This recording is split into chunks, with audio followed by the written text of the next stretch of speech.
morning, everyone. It is Monday, August 4th. It's about 10:30 in the morning.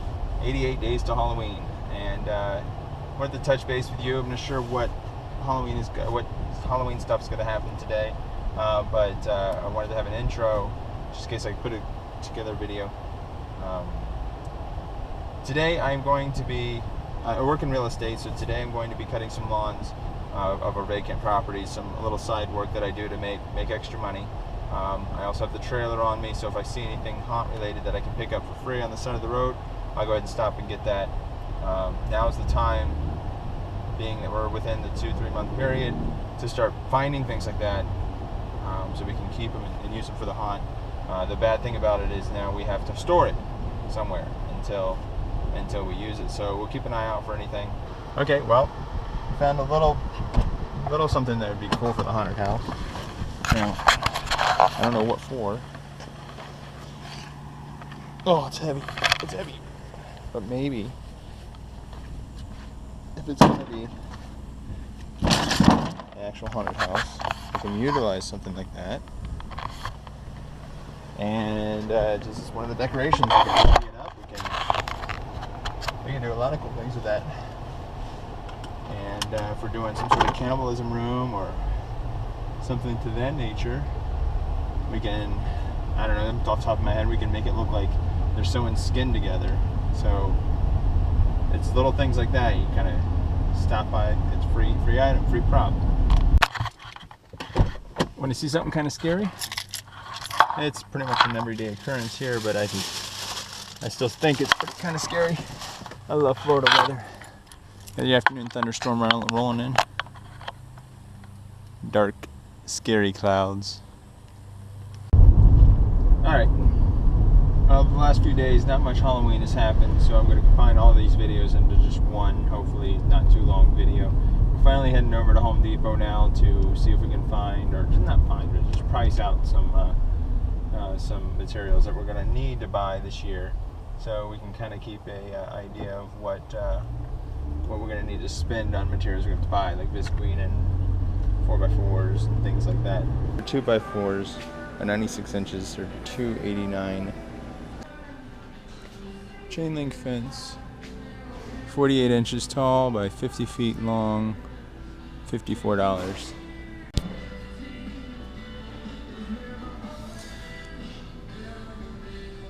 $2-inch by 4 feet by 8 foot styrofoam. It's only $15. You can use make a lot of cool stuff out of that. 6 mil, 20 by 100 feet. And this is what we use to make the roof.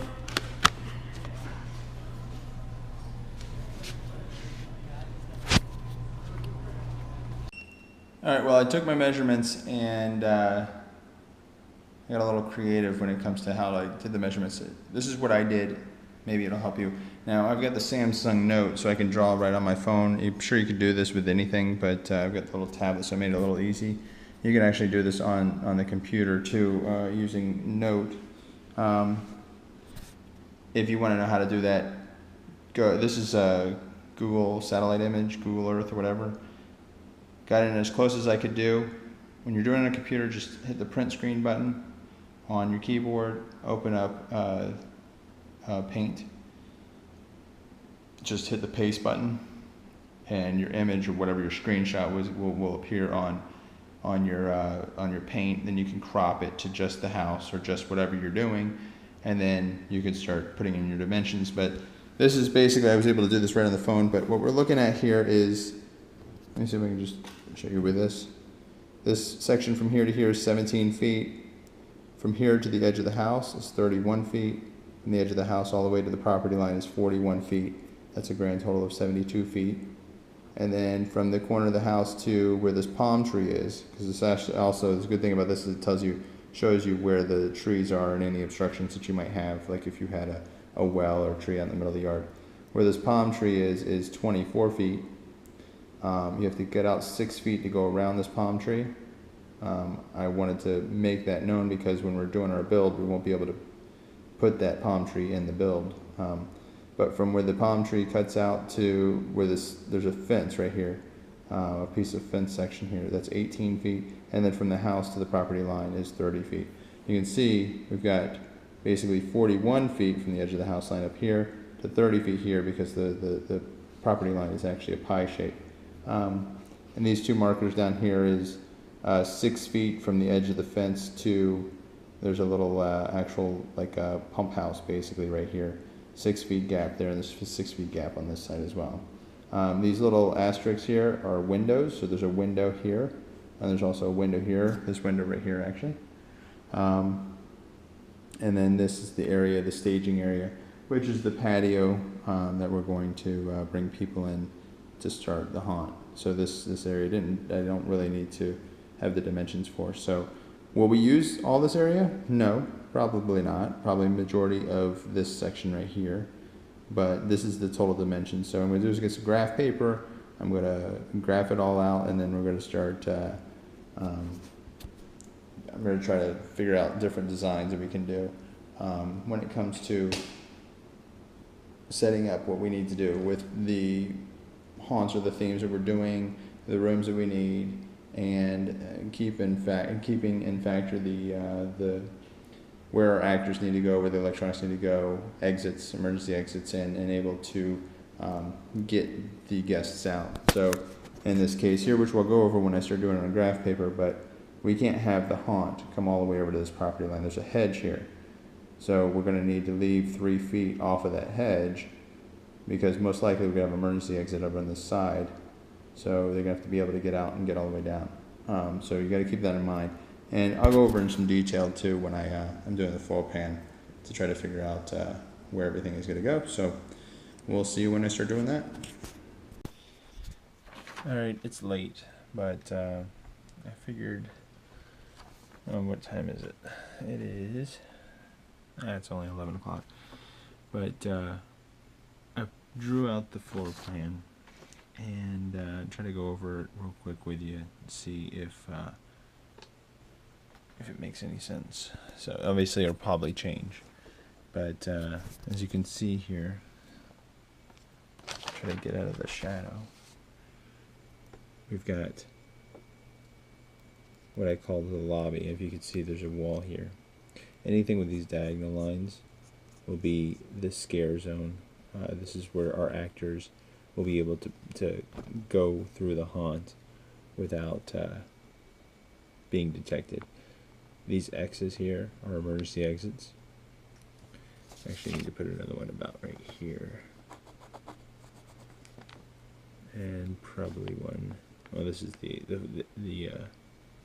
end. This is outside. But let's walk through it here. So we've got the main door, entranceway. This is where the patio is. Main entranceway into the lobby. This is like the entrance or lobby or living room, whatever you want to call it, explaining that this is, you're going to experience your fears. Now keep in mind, above this line here, this is all scare zone as well, but it's more than, it's bigger because they have the canal bank here. But each one of these squares represents 2 feet. So from here to here is 72 feet, or up here anyway. But into the lobby, the first phobia is the bugs and spiders. So they come down this short hallway into this room. Okay, and we'd set up the room where they'd have to kind of walk in this S shape. Okay, into this hallway. Now this hallway is 3 feet wide. All the pathways for the guests to walk through are at least 3 feet wide. Okay. Coming down this hallway, you can see that the only scare down the first path of this hallway is going to be on the left-hand side. So you can have a window, a hole in the wall, whatever you want to do here. This is the drop hallway.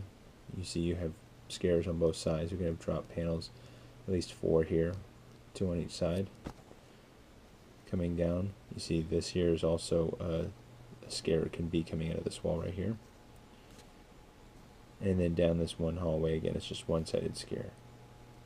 Entering into the doctor room where you'll have the other phobia of just doctors, dentists, whatever the case may be. And again, set up in a room where you have to kind of make an S. Alright, there's an emergency exit here. Someone just can't make it. They come all the way down the end and out to the outside. Alright, but they continue to go. They go through this new this other hallway. This is the closing walls hallway. They'd basically be walking down this. And this hallway here is, see, 2, 4, 6, 8, 10, 12, 14 feet long. And then when they get into this hallway, these walls start coming in. Now, we don't know exactly how we would be doing that, but you've got actors in this pushing this way and actors in this one pushing this way. And chances are this will be a door coming to about here. Okay.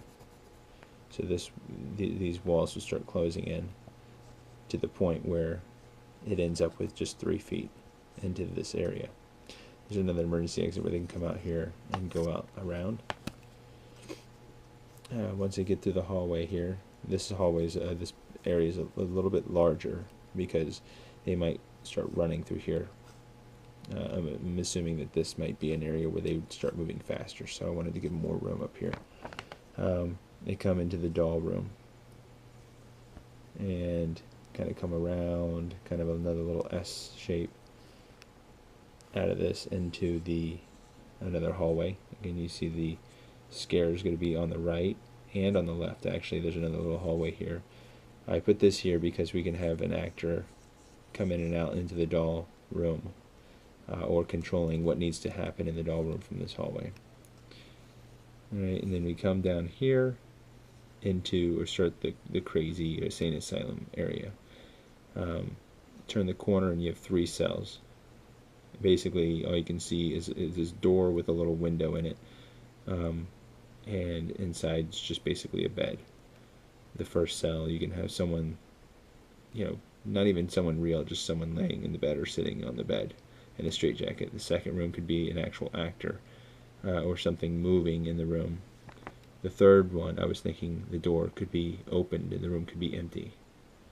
You turn this hallway and you walk down this kind of wider hallway into, this is another cell. You see these X's indicate that this is actually a room that the guests don't go into, but they can see into. So as they walk down this hallway, which is 2, 4, 6, 8, 10, 12, 14, 16 feet long, the light comes on and off. The actor in this room, every time the light is on, is in a different area or doing a different thing. By the time the guests get down to the end, the cell door will open and the crazy will come out and then come down this hallway. And this basically enters into the clown area. Now, I made the clown area purposely a little larger because we have a lot of decorations and because it's it, in my opinion, is one of the more scarier themes we're doing. The clown maze comes through here. Pretty simple and easy. A couple of actors, 2 or 3 actors here. You've got this whole hallway here where they can dart in and out. They can go from this room to this room. After this guest turn the corner, this scarer can come into this room and get them back when they come back through here. So, and then comes into the cannibalism room or the kitchen. Okay, and basically you have a large room here, maybe a dining room here, a couple of scares, and then comes out to the backyard per se of the haunted house, which will be the final open area, where you see the final scare, where the last scare, whatever that may be, will chase them out. So this is what I came up with, actually utilizing the entire backyard, the majority of which would be covered. So actually didn't think I would be using this much of the area, but if this was the plan, which I'm going to say it's not going to be the plan, because things will change, and I have, 4 other people to go over and agree to all this, then this would be a pretty substantial, large haunted house for the backyard. So that's just my first scenario, first setup. So let's see, I'll keep this one, I'll make another one, and there's really no rhyme or reason, but you have to keep in mind the scare areas for your haunt, your workers, okay, to be able to get from room to room, be able to get around the haunted house without being seen by the actors. I mean, by the guests, sorry. In this, and I think I'm going to do this right here, because right here is the house. Okay, this is the actual house. Right about here is a window. A big window. I'm thinking just for comfort for whoever's running the behind the scenes, and safety and security for the equipment, and so it doesn't get wet for any reason. Thinking of having the brain of the haunted house be inside this room. So I'm going to try to piece all this information, all these videos that we've pulled for the last 3 days, and put it together in one short video, and we'll continue. If I come up with any new floor plans or do anything, I'll let you guys know.